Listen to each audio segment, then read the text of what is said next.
हाँ, सो हमने ये सारी चीज़ें पढ़ ली, ये सारे पैराग्राफ में यही सारी चीज़ें। देखो ये वाटर स्प्रिंकलर है, किस तरीके से आपको समझ में आएगा, आपकी किताब में ही दे रखा है कि वाटर स्प्रिंकलर कैसे एग्रीकल्चर करवा रहा है। नेक्स्ट है, अब हम शुरू करेंगे नेचुरल वेजिटेशन और वाइल्ड लाइफ एक रिसोर्स कैसे है।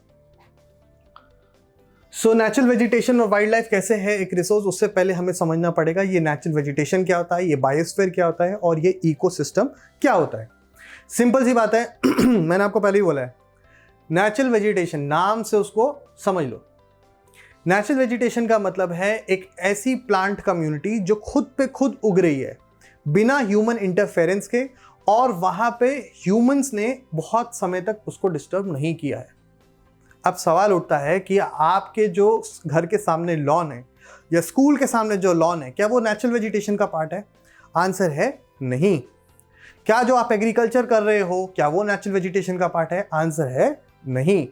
क्यों? क्योंकि उसमें ह्यूमन इंटरफेरेंस है। पर ये जो जंगल हैं, ये जो पहाड़ों पे जंगल है, ये जो रेतों में रेगिस्तानों में ये जो कैक्टस उग रहा है, ये क्या नेचुरल वेजिटेशन? हाँ, ये बिल्कुल नेचुरल वेजिटेशन है, क्योंकि ये नेचर ने खुद अपने तरीके से कराया है और इसको इंसान ने इंटरफेयर इसमें लंबे समय से नहीं किया है। तो पढ़ लो, यही है डेफिनेशन।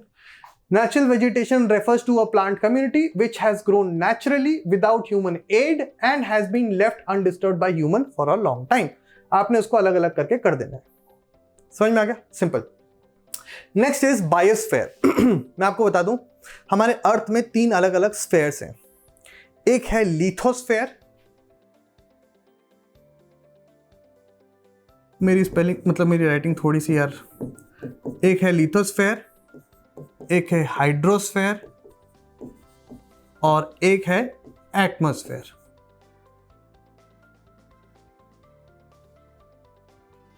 ये स्फेयर अलग कर दो, स्फेयर स्फेयर स्फेयर, सिर्फ इसको याद करो, लिथोस, हाइड्रो और एटमो मतलब होता है, ये वो स्फेयर है जो कि एयर और हवा का मिक्सचर, जो हवा में हवा है और हवा में गैसेस का मिक्सचर है, उसको हम एटमॉस्फेयर कहते हैं। हाइड्रोस्फेयर हम कहते हैं जो पानी किसी भी फॉर्म में है धरती पे, वो सबको कंबाइन कर दो तो हाइड्रोस्फेयर बन जाता है। हाइड्रो मतलब पानी, और लिथोस मतलब होता है, उसका लिटरल मीनिंग होता है रॉक या लैंड। तो जो लैंड वाला पार्ट है उसे हम बोलते हैं लिथोस्फेयर। तो लिथोस्फेयर मतलब लैंड, हाइड्रोस्फेयर मतलब पानी और एटमॉस्फेयर मतलब हवा और उसके जितने भी कॉन्स्टिट्यूएंट्स हैं यानी गैसेस और डस्ट पार्टिकल, वो कुल मिला के लिथोस्फेयर, एटमॉस्फेयर और हाइड्रोस्फेयर, ये जब तीनों इंटरैक्ट करते हैं आपस में तो वो कुछ ऐसी कंडीशन बनाते हैं जिससे कि जिंदगी पॉसिबल होती है, यानी बायोस्फेयर यानी लाइफ पॉसिबल होती है। अगर इसमें से कोई एक भी पार्ट गया तो वहां पे लाइफ नहीं होगी। अगर सिर्फ लिथोस्फेयर होता, सिर्फ हाइड्रोस्फेयर होता, एटमॉस्फेयर नहीं होता तो लाइफ नहीं होती। अगर लिथोस्फेयर होता, एटमॉस्फेयर होता, हाइड्रोस्फेयर नहीं होता तो भी लाइफ नहीं होती। अगर एटमॉस्फेयर और हाइड्रोस्फेयर होता तो लिथोस्फेयर अगर नहीं होता तो उसमें फिर भी लाइफ नहीं होती। कुल मिला के इन तीनों जोन्स में आपस में इंटरेक्शन होता है, कुछ ऐसे होता है कि ये लाइफ कंडीशंस को सपोर्ट करते हैं, इसी को हम बोलते हैं बायोस्फेयर। तो हम कहते हैं biosphere is nothing but it is a narrow zone of interaction of lithosphere, atmosphere and hydrosphere leading to life supporting conditions. बिल्कुल यही है। इसको देखो क्या लिखा हुआ है, a narrow zone of interaction of lithosphere, hydrosphere and atmosphere that supports life is called as biosphere. समझ में आ गया? अब समझते हैं, बायोस्फेयर तो समझ गए, अब सवाल उठता है ये इकोसिस्टम क्या है। इस डेफिनेशन में कुछ थोड़ा एक स्ट्रक्चरल यूनिट नाम की चीज है, उसको समझते हैं। ये थोड़ा टेक्निकल है इसलिए इसको ध्यान से सुनना। आपकी बॉडी है, आपकी बॉडी छोटी छोटी छोटी छोटी चीजों से बनी होगी। वो सबसे जो छोटी चीज जिसकी वो बनी हुई है उसे हम स्ट्रक्चरल यूनिट कहते हैं, जो कि है सेल। छोटी छोटी सेल से बने टिश्यू, उन छोटे छोटे टिश्यू से बने ऑर्गन, उन ऑर्गन से बनी आपकी बॉडी। मगर यानी आपकी स्ट्रक्चरल यूनिट क्या है? सेल है, बेसिक यूनिट। जैसे आपका घर है, उसकी स्ट्रक्चरल यूनिट क्या है? ईंट। ईंट से बना, एक एक ईंट हीट करके।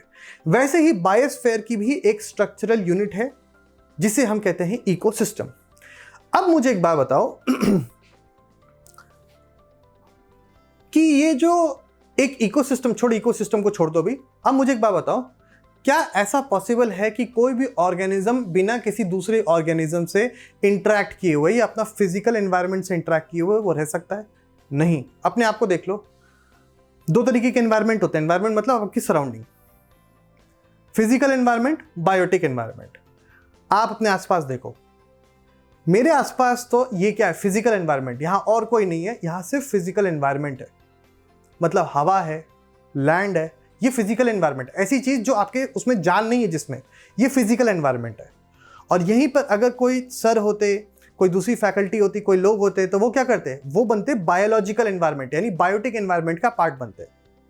तो क्या होता है, आप अपने आसपास देखो, आपके आसपास क्या होगा, पेड़ पौधे होंगे, वो क्या है, बायोटिक एनवायरनमेंट है। और ये जो लैंड हवा है, ये क्या है, ये फिजिकल एनवायरनमेंट, पानी फिजिकल एनवायरनमेंट। तो आप क्या कर रहे हो, आप अपने फिजिकल एनवायरनमेंट से ऑक्सीजन ले रहे हो, अपने फिजिकल एनवायरनमेंट में कार्बन डाइऑक्साइड दे रहे हो, आप अपने बायोटिक एनवायरनमेंट से प्लांट्स खा रहे हो, और आप कुछ ऐसा वापस एनवायरनमेंट में वापस से दे रहे हो आपके वेस्ट प्रोडक्ट्स के फॉर्म में, जो कि वापस कहीं ना कोई और यूज कर रहा है। तो कहीं ना कहीं आप इंटरेक्शन कर रहे हो अपने एनवायरनमेंट के साथ, और आपके बीच में और आपके एनवायरनमेंट के बीच में क्या हो रहा है, एक्सचेंज हो रहा है मटेरियल्स का। इसी को कहते हैं इकोसिस्टम, मतलब वो बायोस्फीयर का स्ट्रक्चरल यूनिट जहां पे एक ऑर्गेनिज्म अपनी सराउंडिंग के साथ इंटरेक्शन करे, उनके बीच में एक्सचेंज हो मटेरियल्स का, उसी को हम बोलते हैं इकोसिस्टम। एक शब्द भी डेफिनेशन में इधर से उधर नहीं मिलेगा, यही है। It is the structural unit of biosphere, comma यहां पे काटो, where the organism interacts with its environment, इसको लगा देते हैं, with its environment, biotic and abiotic, और उनके बीच में होती है, and there is an exchange of materials between them that helps the organism to survive. Can you survive without taking oxygen? You can't. Can you survive without eating? Can you survive without drinking water? No. So what are you doing is you are interacting with the environment. Next. I hope this is clear. Now let's get down to the case study. This is a very important case study. देखो, हर organism का ना एक अपना role है ecosystem के अंदर। वैसे ही vultures का क्या रोल है, वो क्लेंजर है। आप क्या आते हैं ना, कोई झाड़ू लगाता है, कोई पोछा लगाता है, बहुत इंपॉर्टेंट लोग हैं वो लोग।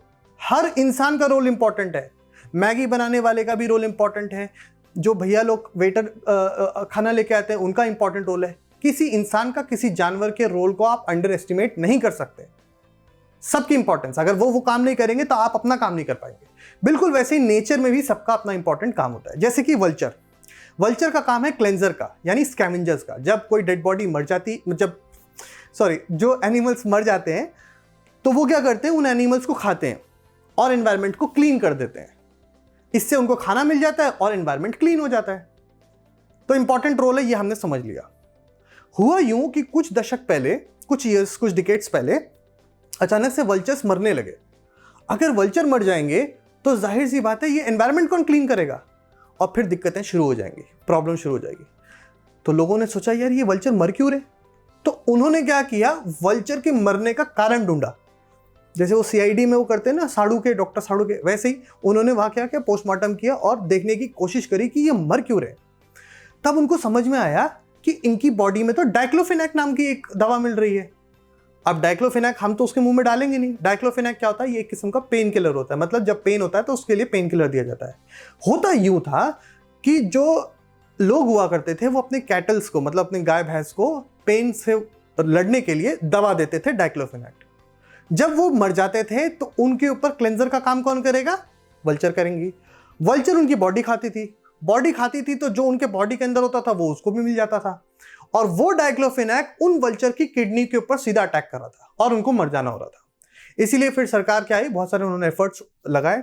अब ये सब यूपीएससी के लेवल का है कि आप वो एक मेलॉक्सीकैम नाम का एक ड्रग था शायद, जिसको कि फिर उसके बाद उसे रिप्लेस किया गया। अवेयरनेस फैलाई गई कि भाई डाइक्लोफेनेक नहीं दिया जाए कैटल्स को, एंड मेनी मोर। तो इंपॉर्टेंट ये है कि आपने ये समझ लिया, ये इंपॉर्टेंट केस स्टडी है। अब सवाल उठता है कि जैसे पानी रिसोर्स कैसे है, लैंड कैसे रिसोर्स है, वैसे नेचुरल वेजिटेशन और वाइल्ड लाइफ रिसोर्स कैसे है। ये बहुत ही सिंपल है, इसमें कोई प्रॉब्लम नहीं है भाई। ये हमारे को टिम्बर देते हैं, ये हमारे को अंडरग्राउंड वाटर को स्टोरेज में हेल्प करते हैं, ये हमारे को हेल्प करते हैं कैसे, सॉइल को होल्ड करने में। अगर सॉइल ही नहीं रहेगी तो हम एग्रीकल्चर कैसे करेंगे, इसलिए हमें इनडायरेक्टली एग्रीकल्चर में हेल्प करते हैं।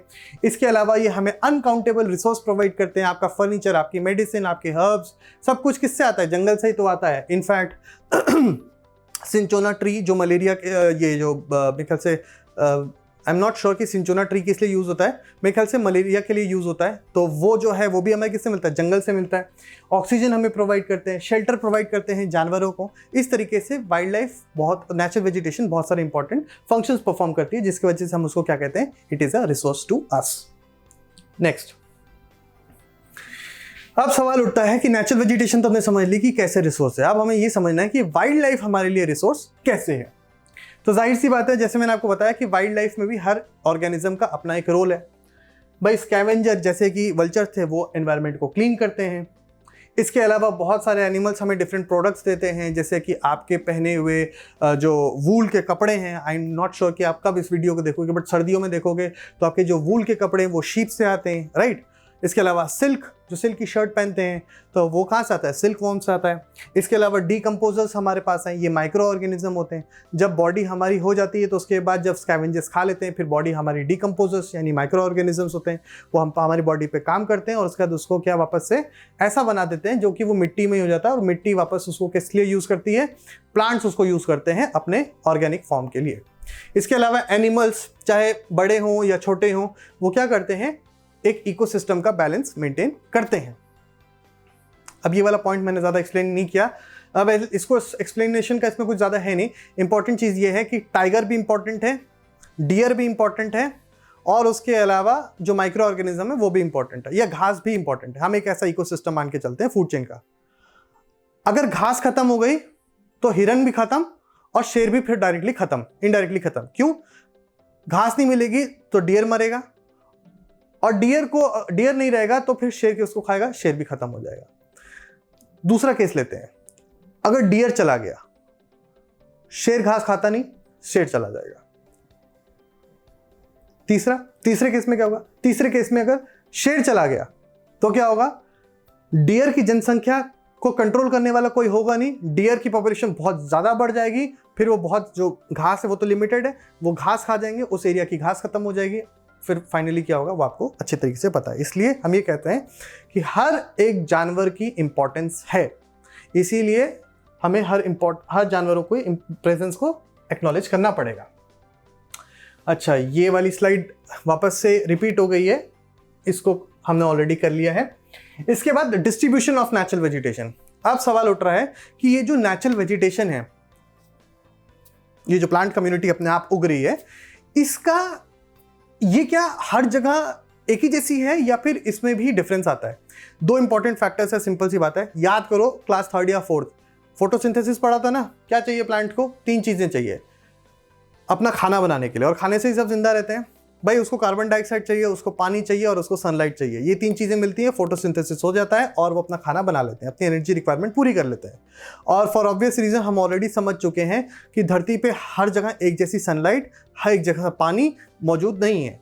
कार्बन डाइऑक्साइड भले हर जगह एक जैसा हो, बट ये जो बाकी की 2 चीज़ें वो हर जगह नहीं मिलेंगी, जिसके वजह से जहाँ जितना ज़्यादा ये मिलेंगे उतनी ज़्यादा वहाँ पे डेंस फॉरेस्ट होंगे और लंबे फॉरेस्ट होंगे। जिसको जो ज़्यादा खाना खाएगा वो क्या होगा, लंबा होगा, चौड़ा होगा, और क्या होगा, वो डेंस हो जाएगा, जंगल डेंस हो जाएगा। मगर जहाँ पर पानी कम होगा या फिर सनलाइट कम होगी तो वहाँ पर क्या होगा, वहाँ पर आपको देखने को मिलेगा क्या, वहाँ पर आपको स्कैंटी वेजिटेशन देखने को मिलेगी। फॉर एग्जाम्पल, रेगिस्तान में क्या कम है, पानी कम है। पोलर रीजन्स में क्या है, सनलाइट कम है, जिसके वजह से क्या हो रहा है, वहां पर 3 फैक्टर्स में एक फैक्टर कम है, जिसकी वजह से वहां पे बहुत ज्यादा डेंस फॉरेस्ट नहीं मिलेगा। ग्रासलैंड में क्या हो रहा है, बारिश हो रही है, उतनी नहीं हो रही जितनी जंगलों में होती है, जिसके वजह से वो छोटे ही रह जाते हैं, यानी ग्रास के लैंड बढ़ नहीं पा रहे। और वहीं पर जो जंगल बहुत ज्यादा घने होते हैं, जो इक्वेटर पे होते हैं, वहां क्या है, वहां धूप की भी कोई कमी नहीं, बारिश की भी कोई कमी नहीं, पानी की भी कमी नहीं। इसलिए क्या होगा, पूरे इक्वेटर के आसपास क्या होगा, आपको इक्वेटोरियल रेन फॉरेस्ट देखने को मिलेगा, क्योंकि वहां टेम्परेचर भी ठीक है, वहां पर बारिश भी ठीक है और वहां पर सनलाइट भी ठीक है। समझ में आ गई बात? So this is what it says here. इस पूरे स्लाइड में यही चीजें हैं। देखो, जैसे greater the 3 factor, denser and taller are the trees, ये 3 फैक्टर्स हैं। जितने ज्यादा होंगे उतने ज्यादा ट्रीज लंबे भी होंगे, डेंस भी होगा। Hence dense forest are associated with heavy rainfall and good amount of sunlight availability throughout the year. इसलिए जहां पर एवरग्रीन फॉरेस्ट मिलेंगे वहां पर क्या होगा, वहां पर ज्यादातर आप देखोगे सनलाइट की कोई कमी नहीं है पूरे साल, और पानी की भी कोई कमी नहीं है पूरे साल। जैसे जैसे ये फैक्टर डिक्रीज होंगे वैसे वैसे हाइट भी डिक्रीज होगी और जंगलों का घनत्व यानी डेंसिटी भी डिक्रीज होती जाएगी। इसलिए ग्रासलैंड्स और डेजर्ट जो है एसोसिएट किए जाते हैं। कम रेनफॉल ग्रासलैंड में और बहुत ज्यादा कम रेनफॉल डेजर्ट में। तीसरी चीज है tundra vegetation. Tundra vegetation actually polar regions में पाई जाती है जहां पे स्टंटेड, बहुत ही स्टंटेड हर्ब्स पाए जाते हैं। ये है लिचन्स एंड मॉसेस। कैसे होते हैं ये आप एक बार गूगल पे जाके सर्च जरूर करना। ओके, यही सारी चीजें इसके अंदर दे रखी है। अब हमारे सामने आ रहा है क्या नेक्स्ट चीज कि हमें ये पता चल गया कि भाई देखो वाइल्ड लाइफ रिसोर्सेज भी बहुत इंपॉर्टेंट हैं हमारे लिए, वो हमारी बहुत सारी नीड्स को सेटिस्फाई कर रहे हैं, हमारे को उसको कंजर्व करना जरूरी है, तो इनको कंजर्व करना शुरू करते हैं। उससे पहले हमें ये देखना पड़ेगा कि डेजर्ट में कुछ अडेप्टेशंस हैं। बहुत इंपॉर्टेंट क्वेश्चन है। इनफैक्ट यूपीएससी में ये एक बार 2019 में ये क्वेश्चन आ रखा है। आप सोचो कि क्लास 8 का है, ये आपके किताब का पार्ट है, but it was asked in UPSC, one of the highest level of exams being conducted in India. तो ये आपकी किताब के पेज में से दिया हुआ था, इसलिए बहुत इंपॉर्टेंट है, इसलिए देख लो इसको। इसमें ये बताने की कोशिश कर रहे हैं कि डेजर्ट या एरिड रीजन्स में कैसे प्लांट्स अपने अंदर कुछ चेंजेस लाते हैं जीने के लिए, वहां पे सर्वाइव करने के लिए। ठीक है, कैसे होता है ये?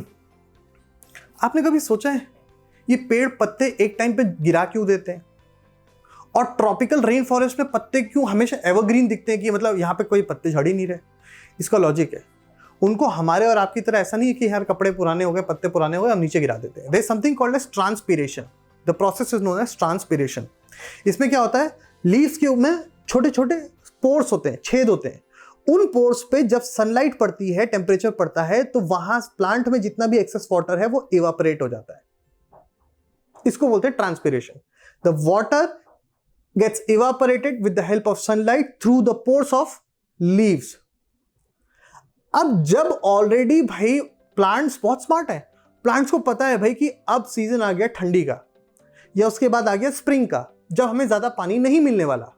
तो जब आपको पता है कि आपके इस पार्ट से एक्सेस पानी खत्म हो रहा, मतलब आपके इस पार्ट से पानी का लॉस हो रहा है और आपको पता है कि पानी की कमी आने वाली है, आप क्या करोगे? इस पार्ट को नीचे गिरा दोगे। बस वही तो होता है, लीव्स को प्लांट्स नीचे गिरा देते हैं कि ताकि ना रहेगा पोर, ना जाएगा पानी और ना होगा ट्रांसपीरेशन। इसीलिए पत्ते गिरते हैं। और जब आप बोलते हो पतझड़ का मौसम आ गया, मगर एवरग्रीन फॉरेस्ट में ये जो पत्ते झाड़ने का टाइम है वहां पे भी पत्ते झड़ते हैं, बट प्लांट के कोई एक टाइम नहीं होता पत्तों को झड़ने का कि मतलब यहाँ पे एक साथ सारे पेड़ों ने पत्ते झाड़ दिए, क्योंकि वहां बारिश की कोई कमी नहीं, पूरे साल बारिश होती है मस्त, इसलिए कोई दिक्कत नहीं है। इसलिए वहां पे पत्ते झड़ते हैं, अलग अलग टाइम पे झड़ते हैं, मगर हमें लगता है कि पूरा ग्रीन रहता है पूरे समय। अब डेजर्ट की बात करते हैं। डेजर्ट में प्लांट्स को पता है भाई पानी की कमी है अपने को, तो हमें क्या करना है? सबसे पहले इस पत्तों का काम करना है। इन पत्तों को हम क्या करेंगे? सुई में यानी थॉर्न्स में, उसमें तब्दील कर देंगे।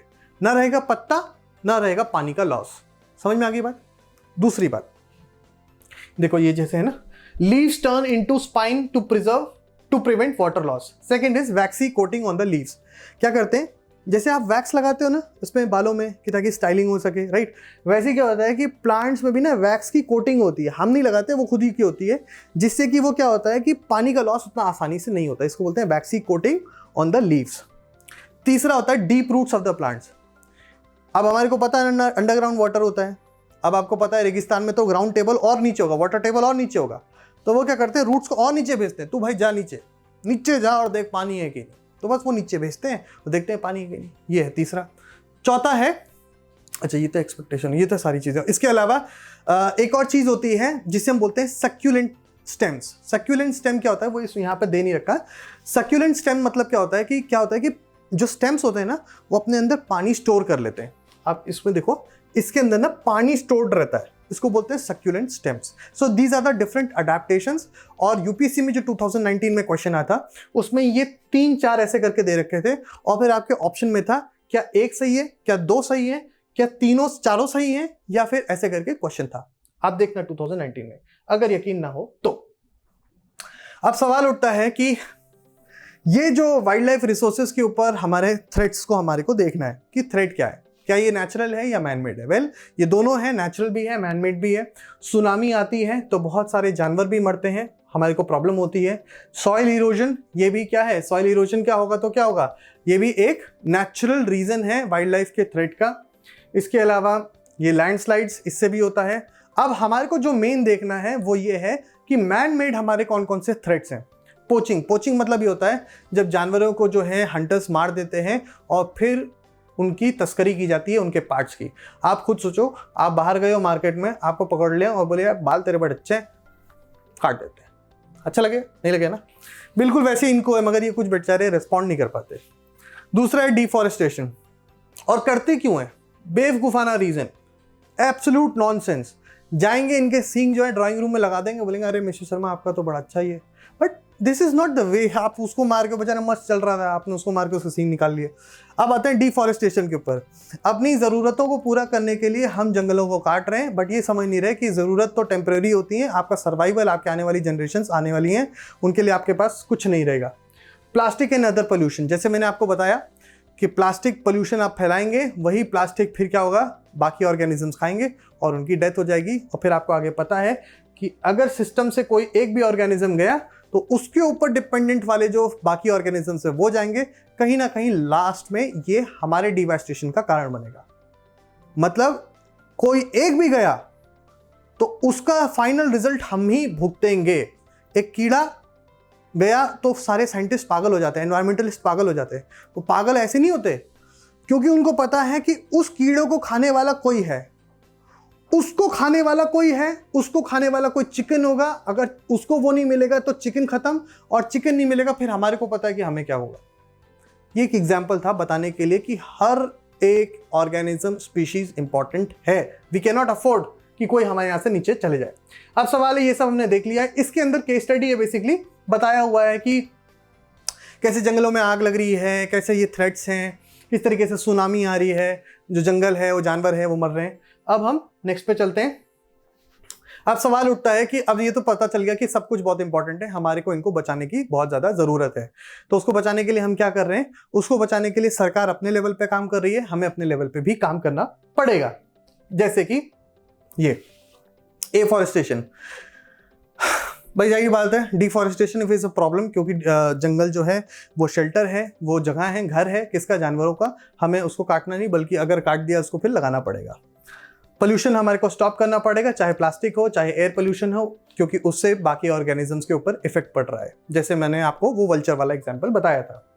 इसके अलावा जो सरकार है वो कुछ सरकार और इंटरनेशनल लेवल पे कुछ इवेंट्स को मनाया जाता है कि ताकि लोगों में अवेयरनेस फैलाए। उसको मना के हमें कोई खुशी नहीं मिलती है, वो इसलिए फैलाया जाता है कि लोगों में अवेयरनेस फैले। For example world environment day celebrate किया जाता है 5 जून को। इसके अलावा मार्च 22 को वर्ल्ड वाटर डे सेलिब्रेट किया जाता है। इस दिन को सेलिब्रेट करने का मतलब ये है कि लोग समझें वाटर की इंपॉर्टेंस, एनवायरनमेंट की इंपॉर्टेंस। वैसे ही वन महोत्सव भी हम सेलिब्रेट करते हैं। इसके अलावा कुछ हमारे नेशनल एफर्ट्स हैं, जिसमें कि नेशनल पार्क्स हमने खोले हैं, वाइल्ड लाइफ सेंचुरीज हैं, बायोस्फीयर रिजर्व तो नहीं, नेशनल पार्क है, वाइल्ड लाइफ सेंचुरीज है, कंजर्वेशन फिजिकल कम्युनिटी पार्क्स है, कंजर्वेशन के ये सारे बहुत सारे अलग अलग किस्म के तरीके हैं। एक्चुअली ऐसा नहीं है कि हम बनाते हैं नेशनल पार्क, वो जंगल ऑलरेडी है। अब हमने क्या किया है, उस एरिया को हमने एक डेजिग्नेशन दे दिया है। जैसे कि आपको डेजिग्नेशन मिलेगी ना पढ़ लिख के, जब आप कुछ बहुत अच्छा बनोगे तो आपको एक डेजिग्नेशन मिलेगी कि ताकि वो इंपॉर्टेंस दिखाएगी कि हाँ भाई वो ये हैं। वैसे ही जंगल ऑलरेडी हैं, हमने कोई जंगल क्रिएट नहीं किया है, हमने बस उसको एक स्टेटस दे दिया है कि ताकि उसकी प्रोटेक्शन बढ़ पाए। वहाँ पे वाइल्ड लाइफ के फॉरेस्ट ऑफिसर्स आ पाएँ, वहाँ पे बाकी स्टाफ आ सके जो देख सके कि वो जो पोचिंग कर रहे हैं वो पोचिंग ना कर पाए, राइट। सो उसको बोलते हैं नेशनल पार्क है हमारे पास, वाइल्ड लाइफ सेंचुरीज हैं। आप अपने आसपास के, आपको काम क्या करना है, आपको ये देखना है कि आपके आसपास कौन से नेशनल पार्क हैं, कौन कौन से वाइल्ड लाइफ सेंचुरीज हैं, ये आपको देखना है। और जाके घूमो फिरो, आप अपनी वाइल्ड लाइफ अपने आसपास में एंजॉय करो उसको। इसके अलावा कुछ इंटरनेशनल एफर्ट्स भी हैं, जैसे कि साइट्स, WWF, और इसके अलावा बायोस्फीयर रिजर्व्स, IUCN। ये सब क्या है, इसको ब्रीफ में समझ लेते हैं। साइट्स मतलब होता है convention on international trade in endangered species of flora and fauna. मतलब क्या बोल रहे हैं, बेसिकली 1973 में, if I am not wrong, sites का गठन एक कन्वेंशन था जिसको कि हुआ था। इसका हेडक्वार्टर आपकी किताब में तो नहीं दिया हुआ है, बट मैं आपको बताऊं कि इसका हेडक्वार्टर जेनेवा स्विट्जरलैंड के अंदर है साइट्स का। बेसिकली इसका काम क्या है? इसका काम ये है कि ये जो भी इंटरनेशनल ट्रेड होता है वाइल्ड फ्लोरा और फौना में, कुछ एंडेंजर्ड स्पीशीज होती है जिसपे खतरा मंडरा रहा है कि वो एक्सटिंक्ट हो सकते हैं, तो इनका काम क्या है? ये देखते हैं कि उनका ट्रेड ना हो जो कि ऑलरेडी खतरे में। अब मान लो इंसानों की पॉपुलेशन खतरे में और इंसानों को मार के उनकी चीज़ों को लगाया जा रहा है या उनका ट्रेड हो रहा है, तो वो क्या करेंगे कि इस कन्वेंशन के हिसाब से उसके ट्रेड को रोकने की या रेगुलेट करने की कोशिश करेंगे। ऐसा नहीं होता कि साइट्स पूरे ही इंटरनेशनल ट्रेड को फ्लोरा और फौना के रोकता है, सिर्फ उन्हीं को जो कि एंडेंजर्ड है उनको। इसके अलावा बायोस्फीयर रिजर्व ये यूनेस्को का एक इनिशिएटिव है। इसमें क्या होता है, इसका बेसिक जो मोटो है वो ये है कि जंगल भी प्रिजर्व रहें, इसके अलावा रिसर्च एक्टिविटीज़ भी कैरी ऑन हो, वहाँ पे रिक्रिएशनल एक्टिविटीज़ भी हों और वहाँ के लोगों का जो बिजनेस क्या, वहाँ के जो लोकल लोग हैं उनके ऊपर भी कोई ऐसी प्रॉब्लम ना आए। कुल मिला के एक डेवलपमेंट और जो नेचर है उसके बीच में बैलेंस बनाने की कोशिश करता है ये बायोस्फीयर रिजर्व। जैसे हम नेशनल पार्क और वाइल्ड लाइफ सेंचुरी को डेजिग्नेट कर रहे थे ना, वैसे ही पूरी दुनिया में ऐसे कौन से इको सेंसिटिव एरियाज हैं जहाँ पे बहुत सारे जानवर हों, बहुत सारे लैंडस्केप हों, बहुत सारी रिसर्च की जा सकती है वहाँ पर, और बहुत सारा थ्रेट भी हो जिसको कि रोकने के लिए हम उसको बायोस्फीयर रिजर्व टैग करते हैं। ये टैग का फाइनल अथॉरिटी किसके पास रहता है? यूनेस्को के पास, जिसको कहे वही। IUCN क्या करता है? ये लिस्ट प्रिपेयर करता है क्रिटिकली एंडेंजर्ड स्पीशीज़ की, वल्नरेबल स्पीशीज़ की और अलावा बाकी जो कैटेगरीज हैं उनकी। सो ये सारे कुछ एफर्ट्स हैं जो कि नेशनली, इंटरनेशनली और लोकली लोग ले रहे हैं। अब हम आ जाते हैं क्वेश्चंस के ऊपर। फाइनली हम क्वेश्चंस के ऊपर आ चुके हैं, बट आई थिंक ये जो क्वेश्चन आंसर्स का जो हमारा एक वीडियो है ना वो अलग होना चाहिए। आप अभी तक थोड़ा रेस्ट कर लो क्योंकि थोड़ा लंबा हो गया है। हम क्वेश्चन आंसर्स के हर चैप्टर के क्वेश्चन आंसर्स अलग वीडियो में देखेंगे, ठीक है? Thank you so much guys and keep reading, keep studying, और बाकी जो मैंने आपको बोला गूगल पे ज़रूर सर्च करते रहना। Thank you.